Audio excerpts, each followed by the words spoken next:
Hey guys, DioGenZ from GamersCast, here with my review of Mario & Luigi Bowser's Inside Story. This game starts out with you finding out that the Toads have been stricken with a terrible disease called the Bloworbs. It's potentially deadly, and it turns them into these gigantic beach balls. So, of course, after a meeting in the Toad Hall, they decide that the only bros that could save them now are Mario and Luigi. So, as usual, Mario and Luigi goes down, says they can help. But wait, there's a twist. Bowser comes in. But Mario kicks his butt out of the castle, and we follow him into the woods. Now into the woods he goes, and you find that you're not just watching him in a cutscene, you are now controlling Bowser. And since Bowser is obviously not a platforming master like the bros, he is more or less an attacking tank. With punches and fire, he goes through the woods only to find that a mysterious mushroom man says that he can help defeat the Mario Bros. Bowser eats his wonderful mushroom that will supposedly help him win in every battle, and he goes on an inhalation rampage. But thankfully, he understands the power of this mushroom. Or does he? Goes back to the castle, inhales the Mario Bros, and thus, we're inside Bowser's story. So this game mainly portrays Bowser as the newest character that you can play, as opposed to the last two games where you only played as Mario and Luigi, and in the past, in the DS game, you got to play as Mario and Luigi plus the babies.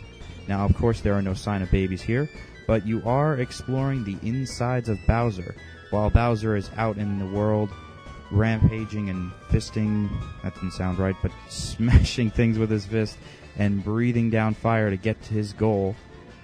Mario and Luigi are inside trying to figure, how are we going to get out of here and save the princess? But since it's not Bowser this time who took the princess, then who could it be? It's the awful, ever-so-missed Fawful from the original game. Yes, back in the original game, Fawful was just a mere peon.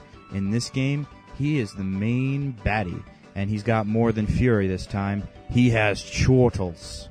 So this time around in the Mario Luigi RPG series, it's Fawful plus his new assistant Midbus that take away Princess Peach.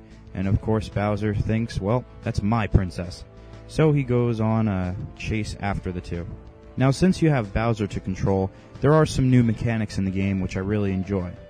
First of all, you'll notice that you can punch through obstacles that are easily breakable, and you can blow fire to burn down trees. Now, this is exclusive to Bowser, and as I mentioned before, he is not a platformer, so if you see a raised ledge, there's no way that Bowser can get up there. However, when the bros do find their way out, you get to traverse that area again with Mario and Luigi plus platforming. So now we see that there is a bit of backtracking. One you go through as Bowser, and then another you go through as the Mario Bros. Now, the battles persist on the main screen for the most part.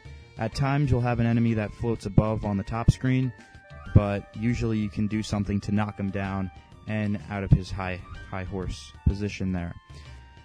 The item system that they had in the previous DS game, where whenever you wanted to do a special attack, like the trampoline, for example, you had to have the trampoline item.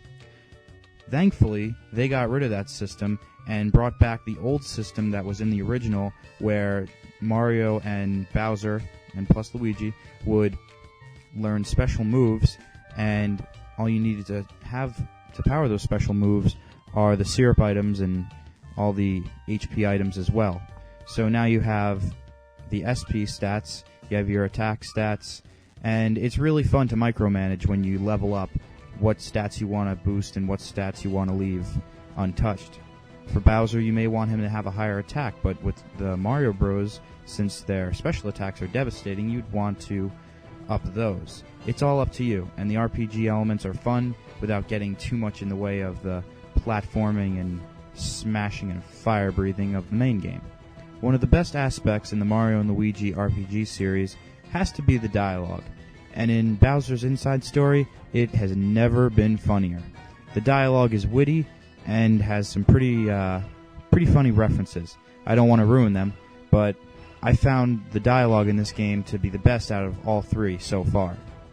Now, there is one more thing I do want to just touch on, and not go into too much detail because I don't want to add spoilers, but remember when I said most of the battles take all of the bottom screen, and that's right, yeah, that happens, and you have your conventional battle, but there's the Bowser Giga battles that happen later in the game that have you turning your DS on its side and controlling a giant Bowser.